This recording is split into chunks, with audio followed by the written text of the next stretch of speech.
And welcome back to wings ए उड़ान। So दोस्तों, आज के सेशन में फिर से हम 30 MCQs करेंगे, लेकिन इससे पहले ये बता दूं कि जो लाइव सेशन हुआ था संडे को किंग्स कॉमर्स जोन, जो हमारा दूसरा यूट्यूब चैनल है, उसकी जो PDF है वो हमारी जो टेलीग्राम चैनल है उस पर अपलोड कर दी है। दोनों PDF कर दी हैं। दो लाइव सेशन हुए थे, दोनों की PDF ऑलरेडी हमारे किंग्स कॉमर्स जोन के टेलीग्राम चैनल पे अपलोडेड हैं।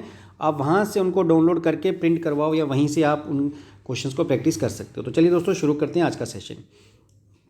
इन order to detect which of the following is an error, the auditor need not agree to agreement of trial balance. देखिए, ट्रायल बैलेंस में कुछ ट्रायल बैलेंस बेसिकली हमारी arithmetical accuracy check करते हैं हम कि हमारे कुछ लेजर्स गलत तो नहीं बनी। तो ट्रायल बैलेंस में कैसे पता चलता है कि दोनों साइड्स जो हैं एग्री नहीं करती या बराबर नहीं आती।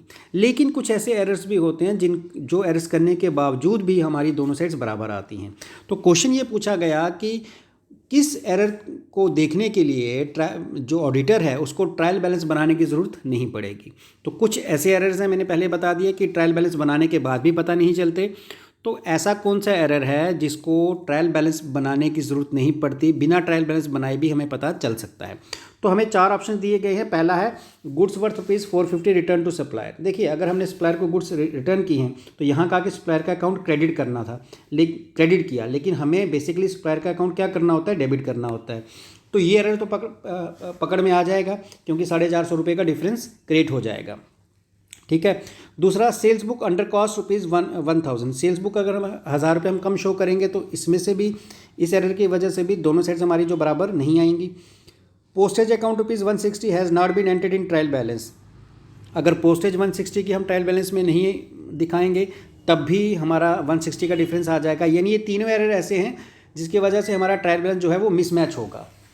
तो कौन सा ऐसा एरर है जिसकी वजह से ट्रायल बैलेंस मिसमैच नहीं होगा? That is the fourth one.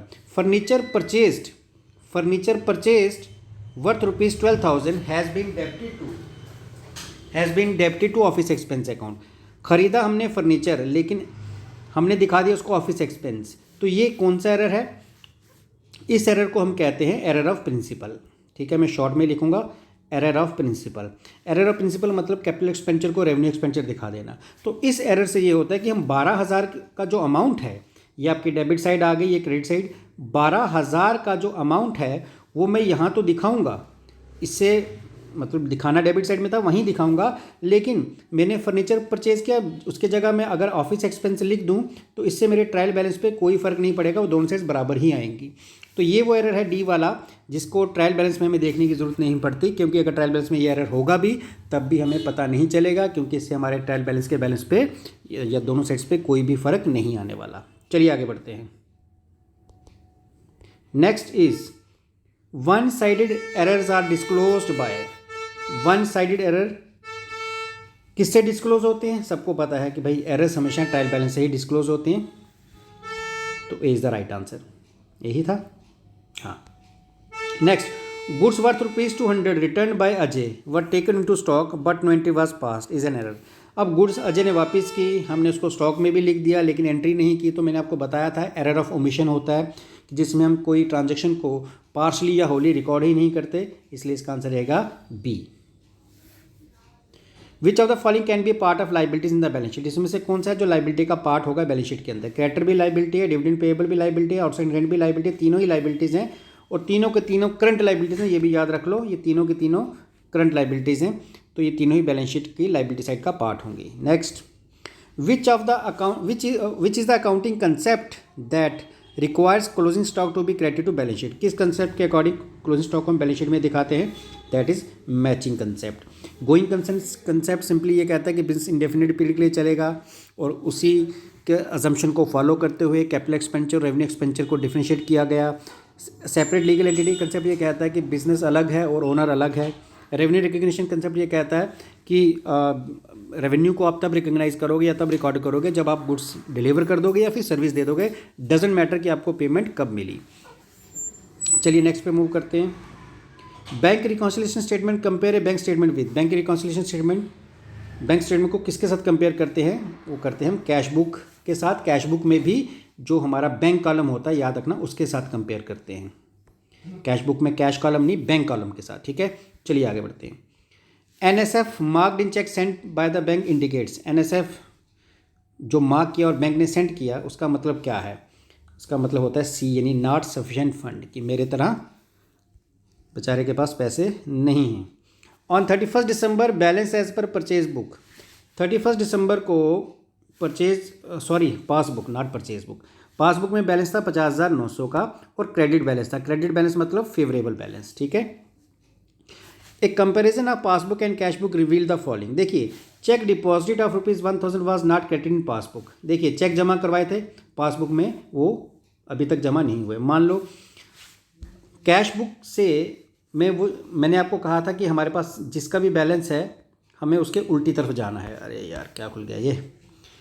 तो मैंने आपको कहा था कि हमारे पास जिसका भी बैलेंस है हमें उसकी उल्टी तरफ जाना है, ठीक है। तो मेरे पास पासबुक का बैलेंस है 50,900 का। अब हमने चेक डिपॉजिट किए थे। अगर मैंने चेक डिपॉजिट किए थे तो कैश बुक में मैंने उस एंट्री को प्लस किया होगा, क्योंकि चेक मेरे अकाउंट में आने हैं, मैंने अपने अकाउंट में सेंड किए, तो अकॉर्डिंगली मैंने कैश बुक में प्लस किया है। तो मैंने आपको ये बोला था कि जो आप कैश बुक में किया होगा, आपने कैश पासबुक से कैश बुक की तरफ आना है, तो जो कैश बुक में किया होगा वही यहाँ करना है। तो अगर मैंने चेक जमा करवाए थे तो कैश बुक में मैंने उनको प्लस किया होगा, मैं यहाँ पर भी प्लस कर लूँगा, हो गया 51,900। उसके बाद आगे क्या है, आगे लिखा आउट ऑफ चेक ऑफ ₹10,000, जिसमें से कहता है जो मैंने चेक 10,000 के इशू किए थे, only cheque amount ₹7,500 were presented for payment. मैंने किसी को 10,000 की पेमेंट की थी, लेकिन 7,500 रुपये की पेमेंट के लिए चेक प्रेजेंट हो गई, यानी 7,500 उसमें से पे कर दिया गया, 2,500 अभी भी पे करना है। तो सबसे पहले तो जो सेटलमेंट होगी उसकी हमें ट्रांजैक्शन रिकॉर्ड नहीं करनी, हमें जो अनसेटल अमाउंट है उसकी बात करनी। तो अनसेटल अमाउंट है 2,500 का। अब अगर मैंने कैश बुक में किसी को चेक दिया होगा तो कैश बुक में माइनस किया होगा, ठीक है। अब मैं 2,500 की बात करूँगा, तो मैंने कहा था जो कैश बुक में हुआ वही यहाँ कर देना। अगर कैश बुक में माइनस हुआ है तो यहाँ पे भी माइनस कर दो। तो अब देखो कितना बचा, तो मैं यहाँ लिख रहा हूँ 0 0, 9 में से 5 गए 4, 11 में से 2 गए 9, 49,400 C is the right answer. I hope ये क्लियर है। चलिए जी आगे बढ़ेंगे। In cash book bank charges of ₹5,000 were not recorded, name the correct cash book adjustment. Cash book में 500 रुपये के बैंक चार्जेस नहीं रिकॉर्ड किए गए, तो हमें एडजस्टमेंट बतानी है। It will B credit in the cash book, it will be debited. देखिए, बैंक चार्जेस सबसे पहले आपको पता है कैश बुक में ये रिसिप्ट साइड होती है और ये वाली होती है पेमेंट साइड, ठीक है। बैंक चार्जेस आपको कहाँ पे आते हैं? पेमेंट साइड में, क्योंकि एक्सपेंस आपके सारे पेमेंट साइड में आएंगे, ठीक है।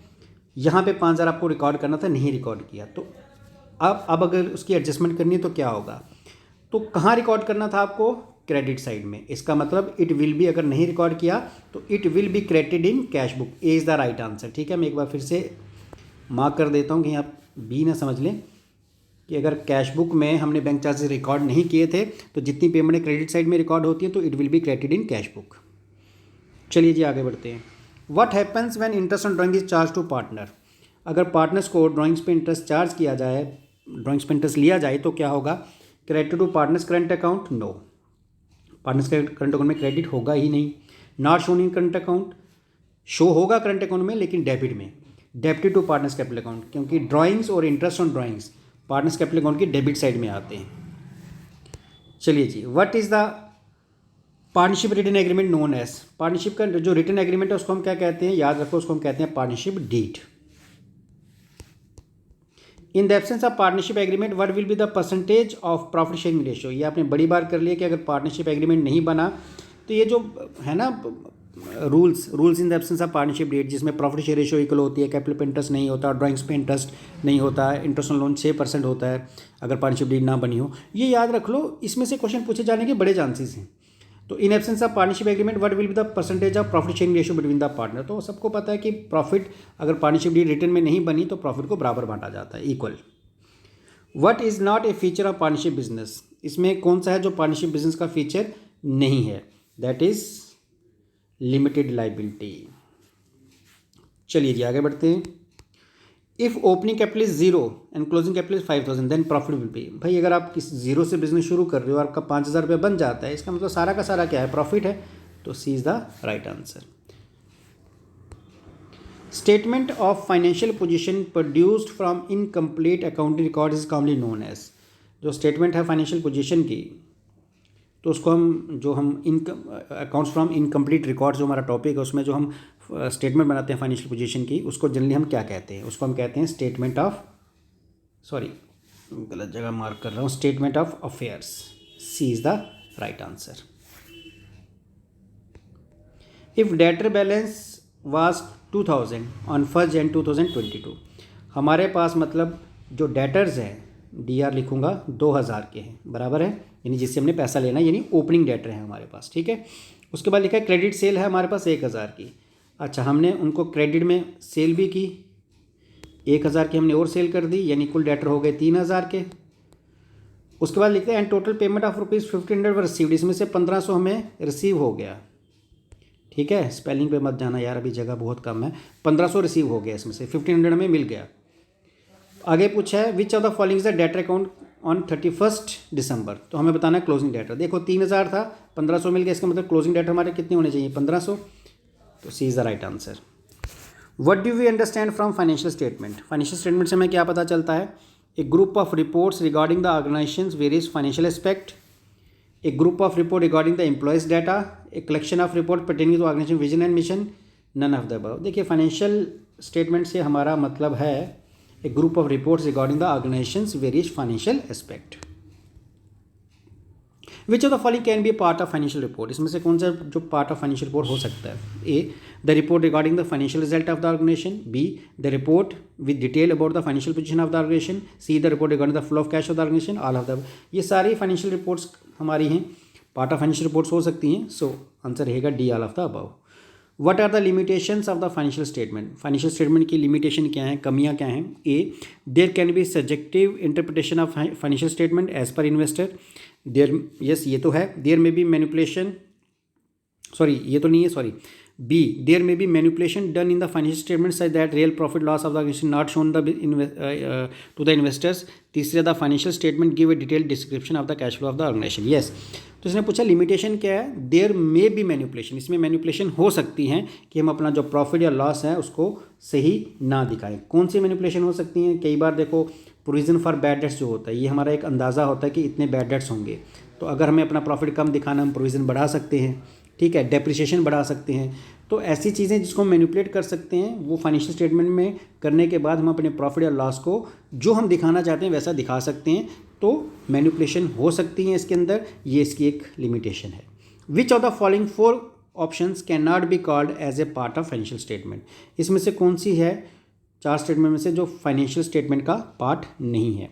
Income statement, companies vision, yes yes yes, पकड़ लिया भाई, सीधा ही कंपनी का विजन कोई फाइनेंशियल स्टेटमेंट में नहीं आता। चलिए जी नेक्स्ट बात करते हैं। Next is which among the following is progressive tax? इसमें से कौन सा जो प्रोग्रेसिव टैक्स है? प्रोग्रेसिव टैक्स का मतलब होता है जितना ज़्यादा पैसा उतना ज़्यादा टैक्स। तो इसमें से जो इनकम टैक्स है वो आपका प्रोग्रेसिव टैक्स में आता है। The credit side of cash book is, अगर क्रेडिट साइड है कैश बुक की तो इसका मतलब the loss side, the receipt side, the profit side, the payment side. मैंने आज ही बताया आज ही के लेक्चर में कि जो डेबिट साइड है वो रिसिप्ट के लिए होती है और जो क्रेडिट साइड है वो पेमेंट के लिए होती है कैश बुक के अंदर, ठीक है। चलिए आगे। A cash book that records minor expenses of business on day to day business. Minor expense किस में रिकॉर्ड किए जाते हैं? डे टू डे के एक्सपेंस जो किसी बिजनेस के हैं, माइनर छोटे वाले एक्सपेंस कहाँ रिकॉर्ड किए जाते हैं? आप सबको पता है कि पैटी कैश बुक में छोटे मोटे एक्सपेंसेस जो हैं वो रिकॉर्ड किए जाते हैं। चलिए आगे बढ़ते हैं। The secondary market is a platform in which, secondary market कौन सा प्लेटफॉर्म है जहाँ पर ऑप्शन हमारे पास only earlier allotted securities are being traded among investors, investor traded in new securities, individually can not participate, none of this. तो जिसमें पहले से ट्रेडेड सिक्योरिटीज़ जो हैं, अलॉटेड सिक्योरिटीज़ जो हैं वो ट्रेड की जाती हैं, उसी को हम बोलते हैं सेकेंडरी मार्केट। प्राइमरी मार्केट हम बोलते हैं आईपीओ को, initial public offer. How many corporations are involve in BSE Sensex? ये हैं भाई 30, नंबर याद रख लो। बीएसई सेंसेक्स में 30 कॉरपोरेशंस हैं। How do you calculate the sum of all direct cost? भाई sum of all direct cost को हम बोलते हैं प्राइम कॉस्ट। तो याद रखो प्राइम कॉस्ट का मतलब सम ऑफ ऑल डायरेक्ट कॉस्ट, और डायरेक्ट कॉस्ट आपको पता है किसी प्रोडक्ट की मैन्युफैक्चरिंग पे जो कॉस्ट है वो डायरेक्ट कॉस्ट है। What kind of costing do toy manufacturing company make use of? तो टॉय मैन्युफैक्चरिंग कंपनी जो है वो बैच कॉस्टिंग जो है वो यूज़ करती हैं। विच of the following types of accounting voucher, इसमें से कौन सा है जो अकाउंटिंग वोचर है। भाई सारे के सारे payment voucher, civil voucher, spotting voucher, all सारे आल के मतलब सारे के सारे जो हमारे हैं अकाउंटिंग वोचर्स हैं।